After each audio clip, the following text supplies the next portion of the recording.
Hi, I'm Ian Hunt, head gardener here at Hardwick Hall. There are 18.5 acres of formal gardens that surround the mansion, laid out in 4 very formal courtyards: west, east, north and south.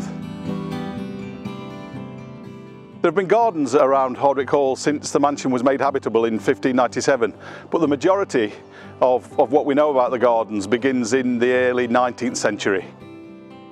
Here we are in the West Courtyard at Hardwick Hall, and we're going to have a look at our plant collection and the borders where we display them, and the West Courtyard is an absolutely great place to start.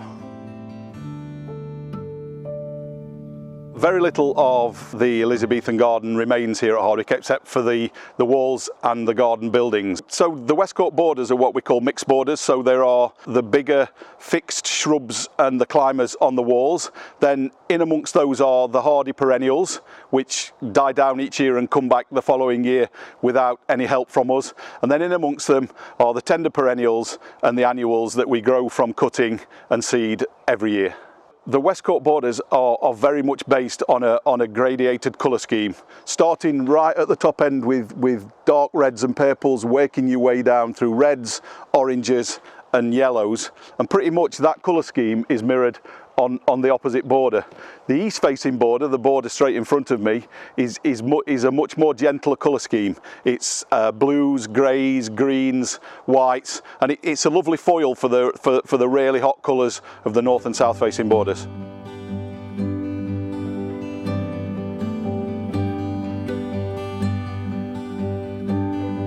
In the mid-1980s, Tony Lord, who was then Gardens Advisor for Hardwick and the National Trust, came up with this mixed border design. Tony was a Garden Advisor for the National Trust for many years, but one of his other claims to fame is as editor of a book called The Plant Finder, which is pretty much any professional gardener's Bible when you're looking for a plant and a nursery to buy it from.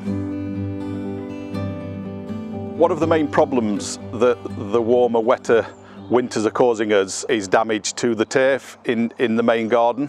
So what we've done is we've put together a programme of repairs and closing off certain areas of the garden when we're not busy, so the gardens team can work in there, make improvements to the turf, also to make improvements to the paths, put additional drainage in the garden so we can allow our visitors to access most of the garden most of the time. So this is Argyranthemum Jamaica Primrose. This is one of the most famous of the tender perennials that we grow in the borders here at Hardwick. We'll take cuttings of this in September, and that will be done in our nursery. And if we walk down to the nursery now, we can meet some of the propagation team and see how they do it. We're currently stood in the nursery at Hardwick Hall. This is where we propagate plants that either go in the garden for the summer display, so we're talking tender perennials in that instance, or anything that we have spare goes down to plant sales. The plant we're going to be working with today is a variety of Argyranthemum. The variety is John Cobbing. You examine the entire plant, making sure that you've located areas that are prime cutting material. This looks like a good one. So we'll consider the depth of the pot that the cutting will be going into and then make the cut accordingly. Now we don't actually need all the leaf material on the cutting that we've taken. So what I'm going to do, using a sharp blade, I'm going to very carefully take them off. And you want to be taking the excess leaves off until you're at a point where they will all be above the compost line in the pot. Time to put some compost into the pot. I'm going to fill it up, and then once it's in, support it slightly. It doesn't have to stand up straight, it'll do that itself in time.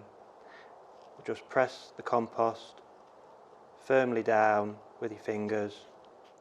And what we'll do before we take it to the hot box, we'll just label it. It's now time to take the cutting to the hot box, where it will live for hopefully a short amount of time. It won't be too long before it roots.